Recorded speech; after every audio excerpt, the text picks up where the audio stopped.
Hey guys, it's TJ from Susie's Sweet Shop. I'm back with another quick and easy recipe for you. We just finished up with all the Valentine's craziness, so I am a little bit late with my video. I wanted to take a moment though to thank all of our local customers for making it another successful Valentine's Day for us. And for any of you who want to try our delicious treats, we do ship nationally across Canada as well, so even if you're not in Halifax, Nova Scotia, you can still give us a try. So today we're going to be making some buttermilk scones with some flavored butter. So what we're going to need for the recipe is some flour, buttermilk, an egg, some salted or unsalted butter. I prefer to use salted, some sugar, and this is a combination of baking powder, baking soda, and salt. So that's what's going to go in our base scone recipe. All right, so let's get started. We're going to be making it in a stand mixer. You can also make this in a food processor. It probably is actually a little bit easier in a food processor, so if you have one, it will help break up the butter a little better, but I'm using what I have here, and you can improvise at home as well.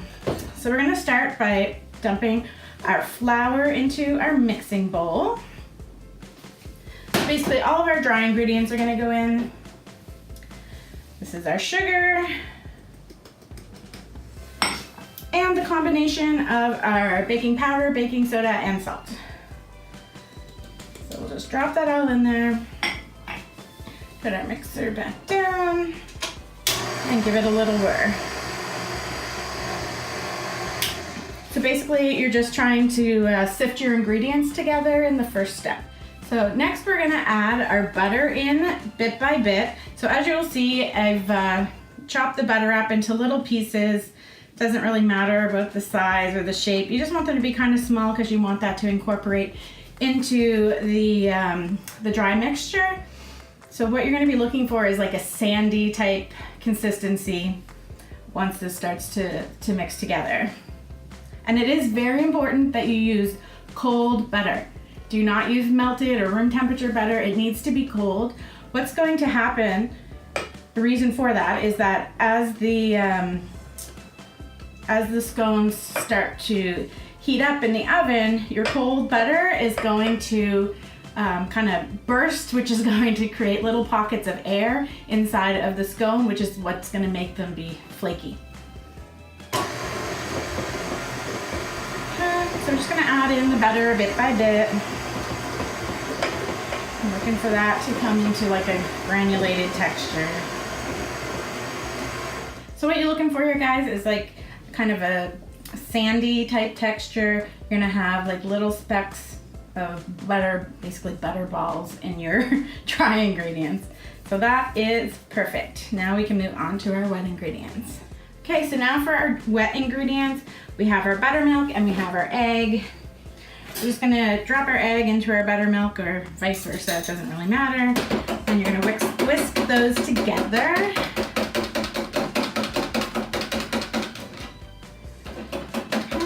And we're gonna turn our mixer back on and we're going to add the wet ingredients to the dry ingredients.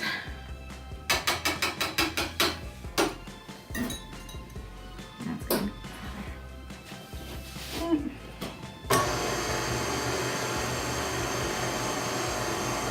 It's important at this point to not overmix because you don't want to create a tough dough. So you want to just do it until it's just combined, and then we are going to fold it a bit with our hands so it will all get mixed in. I'm going to do that till it comes together into a ball. And there we go. Okay. I'm going to move some of my dishes out of the way. So what you're going to need to do next is get a bit of extra flour, lay it down on a clean surface. I should say sprinkle it onto a clean surface. And then we're going to take all of our dough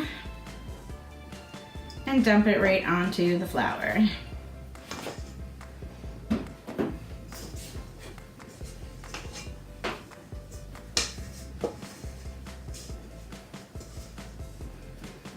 It's okay if you have a little bit extra at the bottom there that's not quite mixed in. We can get that incorporated in a sec here.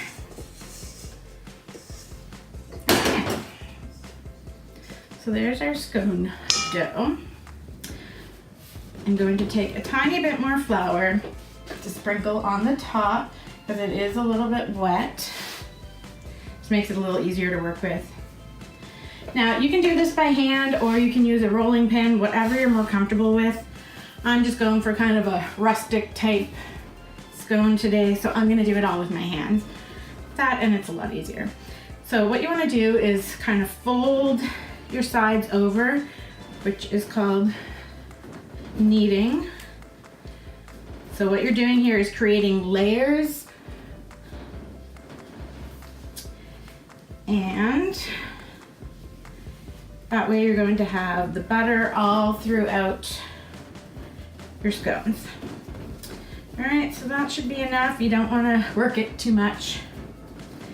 And now it's up to you how many you want to turn this into. It should make about 12 scones, and again, it just depends on what size you wanna do.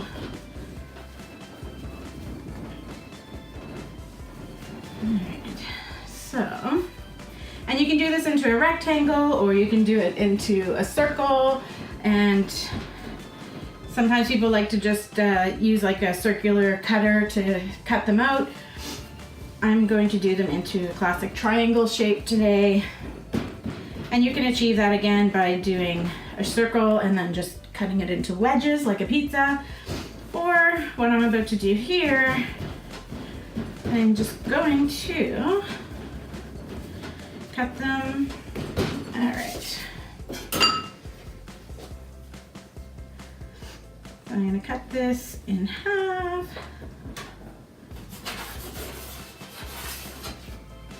In half again. Oh, sorry, into thirds. That was great math there. So into thirds. And then each of those pieces, we are going to cut on a diagonal, which will give you your triangle shape for your scone. All right. So I cut it into the 6 squares, and then each square into a triangle, which is going to give us 12 scones. 12 triangle scones. All right. So next we're going to need our baking sheet. I'm going to just slide my mixer out of the way here. Bear with me for a sec. Okay. So I have a sheet pan lined with some parchment paper here. Just going to pick up my scones, lay them on my tray, a few inches apart. And maybe about an inch apart, really.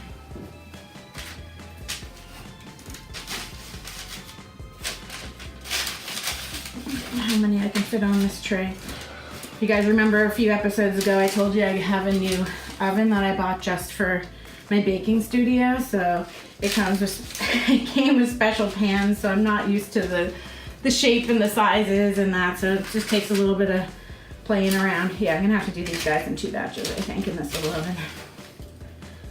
Do a bigger one. There we go. All right, now this part is optional. You can just put them in like this. I'm gonna add a bit of sugar to the top of them because this is a sweet scone that we're doing today. And you, by all means, you don't have to leave it as a plain buttermilk scone. Feel free to add in whatever you like. You could add some lemon zest and lemon juice with some blueberries to make a nice lemon blueberry scone. You could add in some orange zest and orange juice with some cranberries or currants. You could even make it into a savory scone, which of course you're not going to want to add the sugar to the top of, and maybe put in some cheddar cheese and chives. So there's so many different flavors you can make out of this. So what I'm going to do, I just have a little bit of cream here, but you could use a bit of egg wash or buttermilk, whatever it is that you have handy, or even just some plain milk if that's all you have. So I'm just going to brush the tops a little bit with my cream. And this is just to allow the sugar to stick to the top. And it's also going to help it brown a little bit too.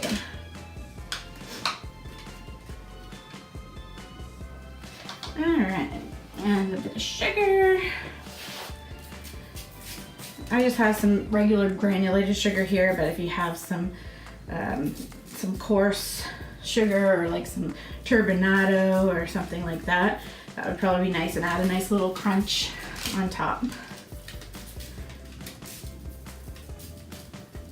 All right, so now this is going to go into a 400 oven for about 12 to 15 minutes. So I'll get these in and I'll meet you back. So while your scones are baking, take a little time to clean up your area. It'll save you from having to do it all at once later. And also while it's baking, we're going to mix up our flavored butter. Now this can be any flavor that you want, and it is super, super simple, but I really enjoy it on scones. It's just 1 part of preserves to 2 parts butter. So what I'm doing here is a ½ cup of softened butter, and I have a ¼ cup of strawberry jam because I love strawberry. But if you prefer raspberry or blueberry or orange marmalade, whatever it is that you like, use that.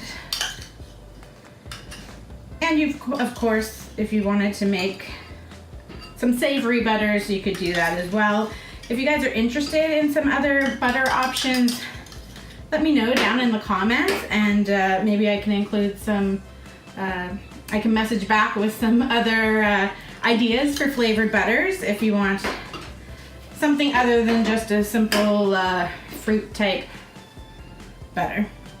Okay, so all you're going to do is like, it can't be more simple. You're just going to take your softened butter and your jam and mix it all together.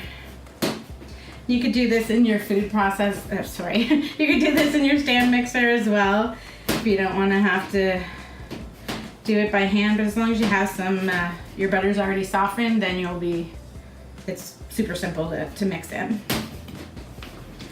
Okay. And once you get it all combined, you can just store it in a little bowl or container inside your fridge and use it as you like. So you can do smaller batches or larger batches, have it on your toast in the morning, English muffins, bagels, whatever it is that you enjoy having in the morning. And it's just as simple as that. So now we have to let the scones continue baking, and when they're all done, I will meet you back here. Yeah. Okay. All right, so our scones just came out of the oven. I put them on a plate. You can see, look at the height of them. How nice and flaky those are going to be. So yummy. And the smell in here is just amazing. So I'm gonna break one open. Super, still really warm and fragile, of course. You can see the steam coming out. You can see all the little pockets in there. I'm gonna take a bit of our flavored butter, spread on. You are best to wait until they're cooled a little bit to do this, but so I can show you, I'm doing it while they just came out. So I'll put as little or as much as you want on there. Probably didn't need to put as many on my plate, but all right.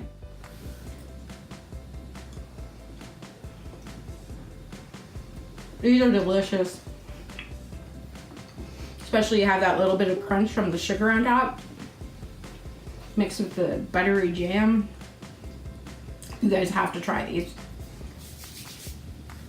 Another thing I should tell you too, if you didn't want to bake them off all at once, they freeze incredibly well, so you could make up a batch of them, just bake off 1 or 2, whatever it is that you're looking to feed at that time, and then pop them in your freezer, and then just throw them into your oven anytime you want a fresh baked scone. So there you are, guys. There's another quick and easy recipe for you to add to your recipe box. Hopefully you'll give it a try. I'm not joking, they are absolutely delicious. I'm gonna eat that whole thing once I turn the camera off, just so you know. Anyways, hopefully you are enjoying following me along in this baking adventure, and so that you never miss a video, hit the subscribe button if you haven't already. I'll be back again soon, and until then, have a sweet day.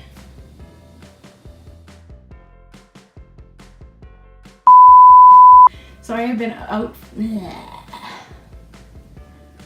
Okay. Why do I keep saying that? I already said it at the beginning. I'm back with a quick and easy recipe.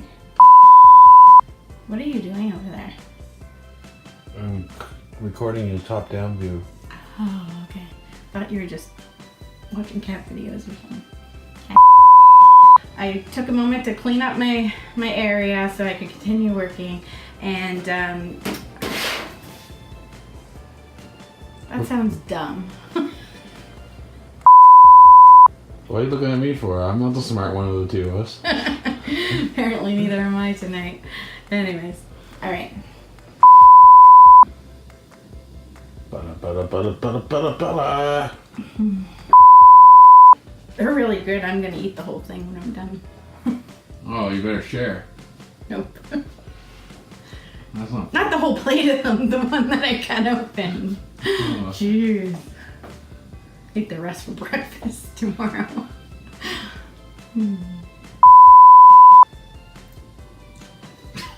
What was that? Slather that butter on here, baby. Good stuff. Here, try some. Ah! Are these really clean? No. Rude. I'm a mess.